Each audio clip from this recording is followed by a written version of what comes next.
entrerriano, pa' lo que gusten paisano, en un apretón de mano se va toda mi amistad. Entrerriano, montielero firme y llano, glorias de patria y pasado, agita el sermón tará. A Felipe, Pedro y Luis García, Alberto Alzugaray y Pedro Segovia, estancieros. A Sebastián Balbuena, compositor. A Manuel Rosas Valderrama, payador finao. A Bonicho Palacio, domador de lujo. A Ilicio Soto, criollo completo. A Hermenegildo Aquino, Lino Garay, Eloís Palacio, Bautista Villaverde, Irineo Portela y Calleja Segovia, troperos. A todos ellos va dedicado este libro, en agradecimiento a la noble compañía que siempre me brindaron en mis cruces por aquellos montes, y a todos los demás criollos que viven en el alma de este libro, pegados a la tierra como la raíz del curupí, sin apartarse jamás de sus tradiciones, que aman como a la vida misma. Manrique Balboa, Montiel, de 1948. Los cercos de membrillo y palo a pique, y otros de tunas y ñapindá, iban deslindando las orillas del pueblo del caserío del centro, para dar con los primeros árboles que comunicaban al monte cercano del arroyo Villaguay. De los tampos llegaba el olor a leche fresca, mezclado con emanaciones de bosta. Un vientito acariciador me producía un raro cosquilleo en la cara. Algunos perros barcinos me ladraban al pasar por las callejuelas angostas, bordeadas de enredaderas, de campanillas y pisingallos. Aquella tarde no tenía ganas de orillar las costas del arroyo, de donde enlazaba a la sombra de los zarandíes con mi lacito de cerda las tarariras dormilonas en la arena. Preferí seguir caminando por las calles dicinecinas hasta penetrar al sitio limpio, donde estaban las viejas carretas de Michelena. A la sombra de una de aquellas carretas abandonadas me tiré de panza sobre la gramilla. Me dejé de estar envuelto en el silencio de las horas, oyendo crujir de vez en vez las maderas resecas de los rodados. Pero luego me ensimismé en mis preocupaciones de muchacho grande. Me acordé de todo lo que me rodeaba y sentía una honda pena, sin saber por qué. La imaginación me enderezó al camino, como el rebenque a potro mañero. ¿Y qué camino? Me preguntaba en dónde había nacido.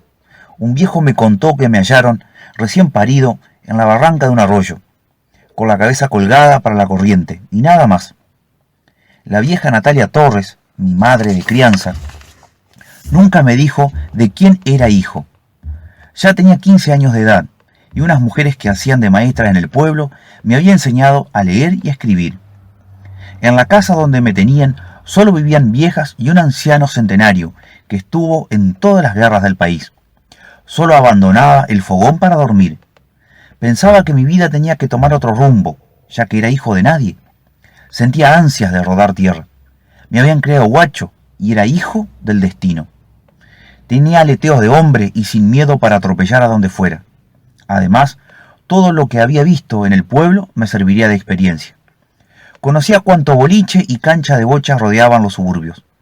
Bajo estas meditaciones me tomó la puesta del sol.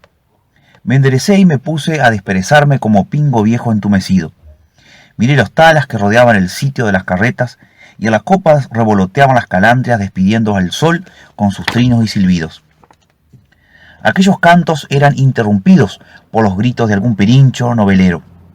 De súbito miré en torno mío, y como si fueran cosas extrañas, aquellas carretas conocidas desde la niñez, empecé a observarlas.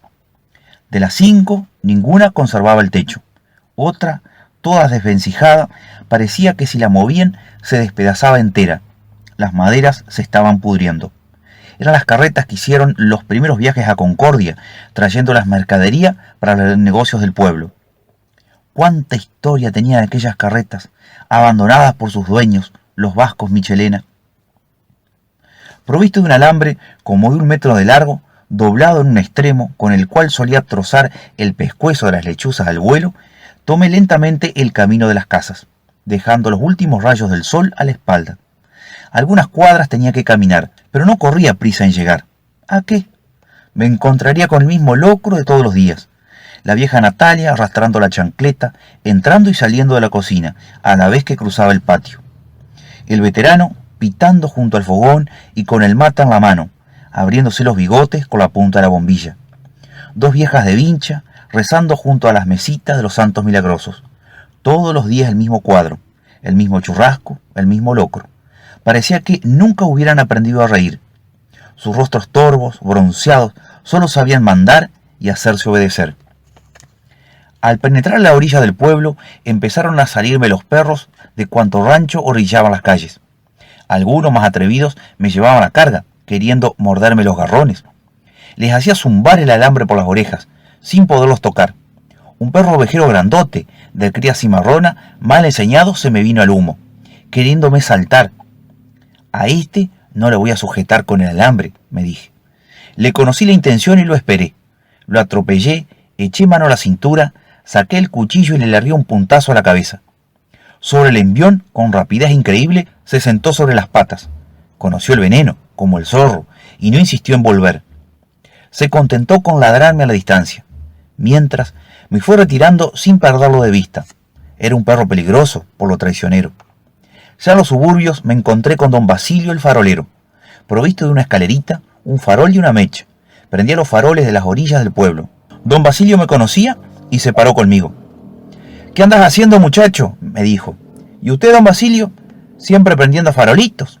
«Sí, y renegando con los que me roban el querosén de las lámparas». Después de otras palabras, se alejó el buen hombre. Entonces, entre el crepúsculo, empecé a ver las casas de material. Las torres de la iglesia, la municipalidad de 2 pisos y el hueco de la torre donde algún día pondrían el reloj. Media hora después entraba el caserón de mi madre de crianza, doña Natalia Torres. La vivienda de doña Natalia era antigua, mandada a hacer por el finado, su marido, el comandante Torres. Allí me cría entre viejas y viejos, como a quien lo crían por no tirarlo. Estaba ubicado casi a orillas del pueblo, sobre el camino a la costa. No bien llegué a casa aquel anochecer, empezó a gritar la loca Catalina. Era una linda muchacha, rubia, de pelo color oro. Vivía en una quinta de pocas cuadras del pueblo. La gente decía que la habían embrujado. Al oscurecer, empezaba a gritar como si fuera un llanto prolongado, lastimero, imposible de oír sin lamentarse. Aquella noche me tiré cansado sobre mi catre de huascas. Los gritos de la loca Catalina me desvelaron. En la otra habitación sentí el murmullo de las viejas rezando para calmarle el daño y ahuyentar los gritos de aquella infeliz mujer. La tos ronca de don Claudino me hizo saber que aún rodeaba el fogón con su mate en la mano. No sabía la hora que dormía don Claudino, porque a la 1 de la noche ya estaba junto al fogón, colando yerba. Me tiré del catre y me fui a su lado. Allí preparé un mate, golpeé el tronco y aticé el fuego con algunas brasas. A don Claudino le brillaban los ojos como a tigre entre las ramas. Me senté frente a él, en una banquilla petiza, y acostumbrado a no hablar, me eché un chorro de agua en el dedo. Sirví un mate y lo sorbí. Saqué un cigarro de hojas, y como a quien lo pinchan para avivarlo, me acordé que delante de los mayores no fumaba. Entonces, mientras sorbía mate, miraba las brasas del tronco grande como se desprendían formando un hueco. El anciano perdía la mirada entre las cenizas, y cuando no, temblequeando con sus dedos nudosos, tomaba la pava y a duras penas llenaba el mate a chorritos, mirando sacudir el pico de la caldera. Don Claudino no hablaba, y yo tampoco, como si obedeciéramos a un mandato. Además, ¿qué podía decirle a un viejo que había hecho todas las campañas guerreras con el general Urquiza, hasta caseros? Aquel hombre vivía sus recuerdos para adentro. Tal vez así fuera. Su gesto era siempre el mismo. Su melena, apretada con una vincha colorada, la hacía pasar por atrás de las orejas, mientras la luenga barba se unía a los bigotes, para sobresalir hasta el pecho. A pesar de sus 100 años, no era encorvado, mantenía el busto derecho, y solo para cebarse el mate agachaba la cabeza. El cuscús de una lechuza interrumpió el silencio. Tomé unos mates más, y con respeto le dije: «Buenas noches, don Claudino». Me contestó con un ronquido. Volví al catre, queriendo reanudar el sueño. Creo que me dormí. El día siguiente fue domingo. Tempranito me recordó doña Natalia y me ordenó: «Levantate, muchacho, y rasquetea los caballos, que vamos a ir para la carrera». No me hice esperar. Sabía que corría el requemao de los Márquez con el vallo anaranjado de los Echanis. En 400 metros libre me gustaba el requemao. ¿Quién sabe a qué parejero jugaría doña Natalia? Para eso del mediodía estaban nuestros caballos como espejos. Ensillé al de doña Natalia con todas las prendas de plata. Le gustaba ir a las carreras arrastrando el chapiau del apero, como quien dice. Usaba el pretal plateado del finado comandante y un juego de riendas trenzadas con virolas de plata. Cabezadas de plata con las iniciales de su nombre y apellido en letras de oro.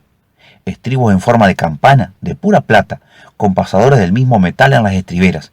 Jerga, mandil, carona y demás cojinillos. Hasta el sobrepuesto eran de lo mejor. Mi aperito era cantor y pobre como su dueño. En todo el huesquerío no se veía una latita que brillara. Eso sí, esmerado y limpito, bozal, cabresto y riendas bien trenzaditas por mis manos. Jerga, carona y bastos eran viejos, pero de buen material. No tenía más que un cuero de carnero y sobrepuesto de ternero vera. Le había cortado la cola a mi ruanito arriba del garrón, y aunque medio petizo, era de buena presencia. También le había hecho un truce redondeado con el flequillo hasta la frente. Blando de boca, lo levantaba las riendas a mi gusto, cuando lo quería hacer escarciar. Ese día me vestí con las mejores pilchas que tenía. Las botas me andaban grandes y las bombachas anchas, pero disimulaba. Era crecido, aunque de poca edad. Me puse un cinto, no sé de qué tiempo, que me había regalado la vieja Candela, una golilla roja al cuello, y el chamberguito negro de dominguera me lo quebré en la frente como un desafío. Un saquito de merino que me lo ponía a los 25 de mayo y un armador, más ajustado de chico que pantalón de manate. Cuando soqué los caballos del galpón, después del mediodía, ya venía cruzando el patio doña Natalia, balanceando las caderas como pato viejo con alones. Se habían perifollado bien y traía en la mano izquierda su rebenque con cabo de plata, también una bolsita chica de cuero de gato montés, como hasta más de la mitad de onzas de oro, y algunas cortadas en cuero, colgadas de la cintura. No quería saber nada con papeles, solo le gustaba pagar y cobrar con oro. Liviana la vieja como una muchacha, estribó y se le sentó a la derecha su overo remolón. Se acomodó estirando las polleras largas y me dijo: «Vamos, ponete a la derecha». Como sus palabras eran órdenes, taloneé y me puse a la par. Salimos al trotecito por el camino de carreras, que solo distaba unas 10 cuadras. Algunos vecinos me miraban, y los más conocidos le gritaban a doña Natalia: «¡Que tenga suerte, ña Natalia!». «Gracias», respondía, sin darle importancia a los buenos augurios. A mí también me miraban, por lo muchacho, o porque las botas y las bombachas me hacían más hombres de lo que era. Doña Natalia tenía el gesto altanero y la mirada penetrante. Mientras íbamos orillando el pueblo, nadie se le escapaba de los ranchos del camino. A la sombra de una enredadera, en la parte de atrás de un ranchito, estaban dos novios de la mano. Ella era jovencita y él un muchacho como yo, uno de esos novios domingueros que tiene la inocencia de la clavelina o la madreselva. Cuando los vio de la mano, doña Natalia exclamó: «De la mano, iba a dir yo, si jo eran míos esos muchachos». Puso el gesto más altanero aún y me miró. Cuando quisimos acordar ya estábamos a la punta del camino de carreras. Bajo los talas sombreados que bordeaban la cancha a izquierda y derecha se veían colorear los vestidos de las quintaderas. Los criollos, en grupo, rodeados los árboles, se movían en forma de quebradas, ya tomando amargos de mano de las cebadoras o haciendo los comentarios de las mentas de los pasajeros. Muchos aperos plateados se veían a un lado y otro del camino. Una pulpería de quinchos estaba rodeada de caballos ensillados. Por frente a nosotros cruzó un tumbero con una balanza adentro. Al verlo, doña Natalia me dijo: «Ahí lleva la balanza para pesar a los corredores, todavía es temprano». «¿Y cuál le gusta?», me atreví a preguntarle. Nunca le había querido decir mamá. Sabía que ella no era mi madre, ¿y para qué me iba a andar engañando? Me miró de reojo y contestó: «El que me guste cuando los vea». Nos ubicamos casi en la punta del camino a esperar que llegaban los pasajeros. Un olor a grasa hirviendo de los fritos y tortas nos envolvía. El criollaje empezó a moverse en todas direcciones. «Fíjate dende el caballo nomás, si no hay un sapo mañao en el lado del camino, ande va a correr el recamado de los Márquez». Sabía que era supersticiosa, y con disimulo di vueltas el ruanito y eché una mirada entre los pastos de la punta del camino. Luego volví y le dije: «No hay nada, doña Natalia». Esta superstición me hizo comprender que me había engañado y que ella estaba dispuesta de antemano a jugar al requemado de los Márquez. Sin embargo, a mí me gustaba el vallo de los Echanis. Pero, ¿qué iba a jugar yo si no tenía ni para cigarros? Además, era muchacho para desafiar una parada, y doña Natalia no me lo hubiera permitido. A pesar de todo, me convenía que ganara el requemau, porque eso sí, para el barato la vieja era generosa. De pronto salieron desde abajo de una enramada de las pulperías los parejeros con sus respectivos corredores. Luego se pararon en el camino. El requemau estaba lindo, parejo, pero el vallo anaranjado parecía mejor compuesto y era un espejo. Los parejeros, como si adivinaran la castigada, levantaron la cabeza, pararon las orejas y miraron lejos el camino de andarivel. El vallo sacudió la crin y desparramó una espuma blanca de la boca. El paisanaje se amontonó para ver los caballos y luego se alejó, orillando los caminos. Enseguida empezaron las apuestas, a uno y otro. Doña Natalia esperó 2 partidas. Luego nos fuimos a unos 40 metros de largada. Las apuestas eran parejas, a uno y otro. Se veían que la carrera iba a ser reñida. Cuando menos lo pensé, doña Natalia desafió 1 onza de oro a las patas del requemau. «Si me dan luz con el vallo a la Echanis, pongo 2 onzas a 1», agregó. Un viejo de barba se acercó y le copó la onza de oro. Otro criollo de apelo lujoso le desafió 5 onzas de oro derecho. «Estas pagan, don». Abrió su bolsita de cuero de gato y sacó las monedas y se las quiso entregar a quien las había jugado. Los hombres no aceptaron, pero en cambio le entregaron las monedas, diciéndole: «Téngalas usted, por si nosotros ganamos, nos entrega el doble».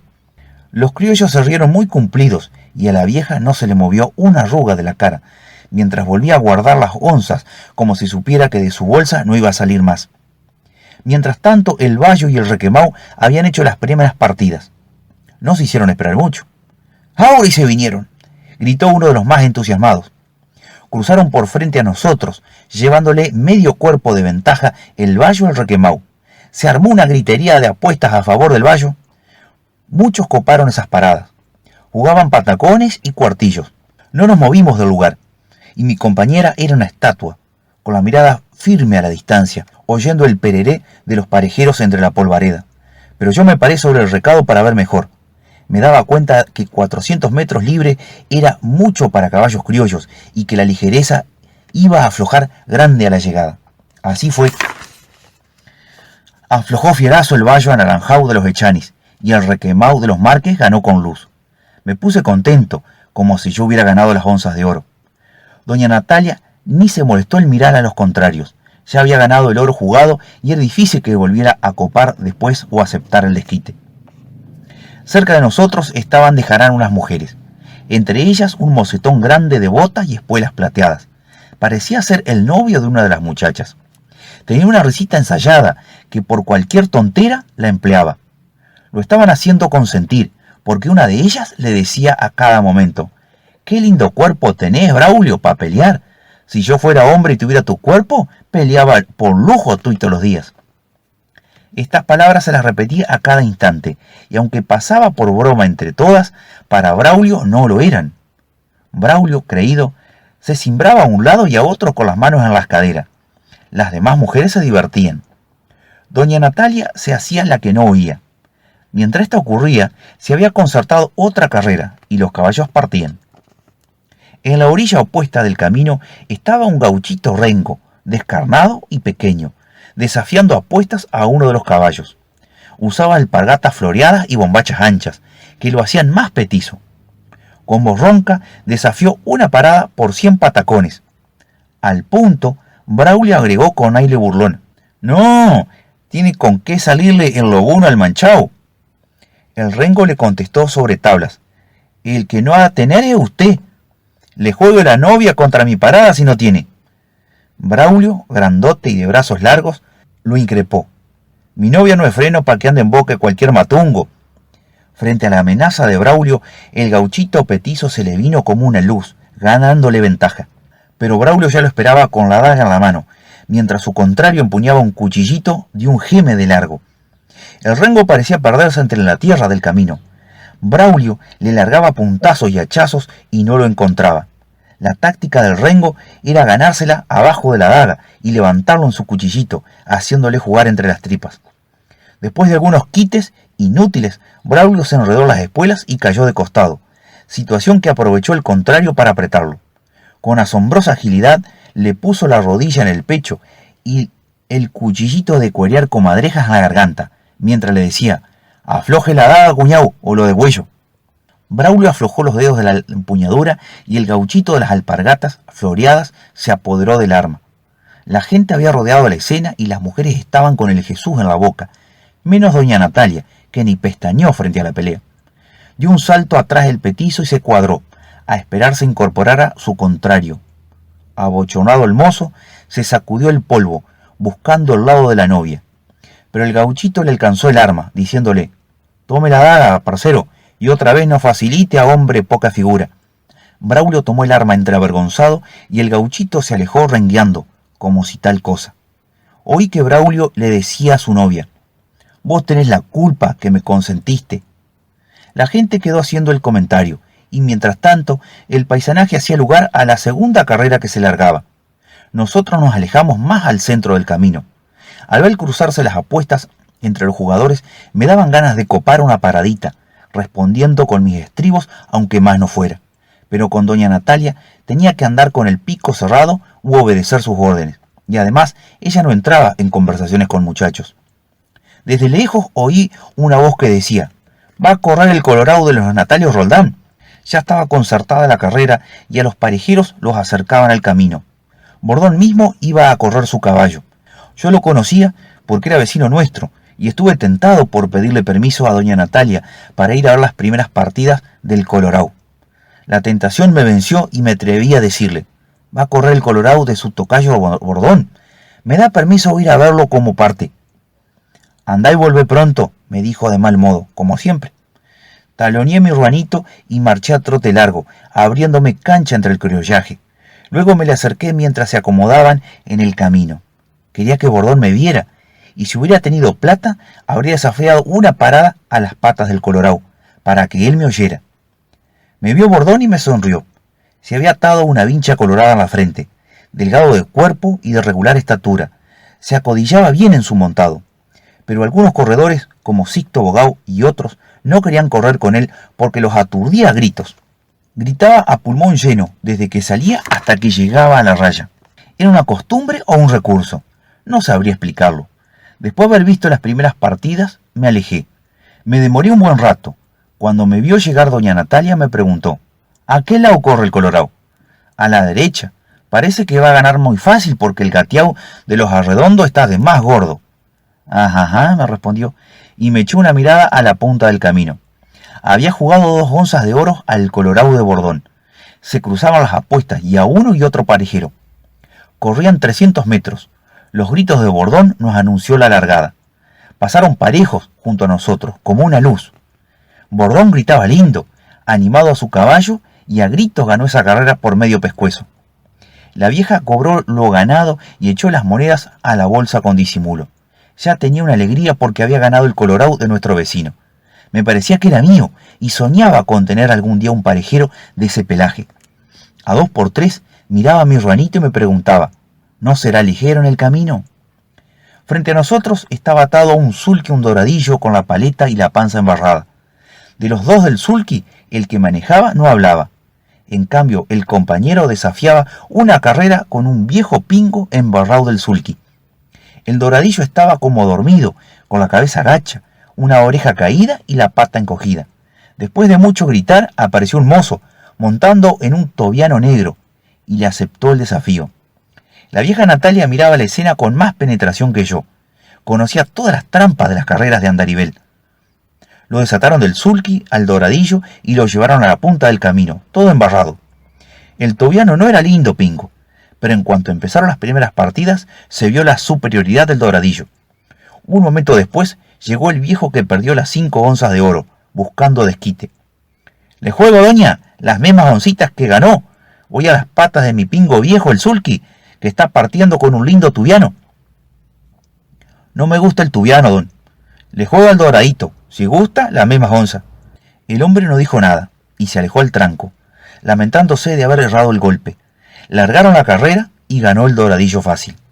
La pupila grande se iba perdiendo atrás del monte cercano. Los que habían ganado se alejaban lentamente y los perdedores a galope tendido. Por reglamento, las carreras terminaban a la entrada del sol. «Vamos, muchacho», me dijo doña Natalia, y salimos al tranco, orillando los campamentos de las quitanderas. Se veían las fuentes de fritos y criollos, enamorados, en parte con las muchachas, que pedían el barato y cebaban mate. Por un lado y otro se oían músicos de acordeones, y algún payador bordoneaba la vihuela en estilos o vidalitas. Dejamos el camino de carreras a la espalda, llevándonos el eco de músicas y murmullos de criollaje. Con el mismo gesto que salió, llegó doña Natalia Torres a su casa. Toda la tarde había estado sentada sobre el lomo de su caballo. Se tiró al suelo como si fuera una muchacha y me dejó el overo para que se lo desencillara. Las otras viejas salieron al patio preguntando si habían ganado. Vi que rodearon el fogón de don Claudino a tomar unos amargos y a hacer comentario de las carreras. Acomodé los caballos y luego me puse a tomar un mate. Solito empecé a pensar tonteras y otras cosas. Manrique Balboa, Montielero. Novela. Biblioteca Entrerriana Básica, Ediciones del CLE.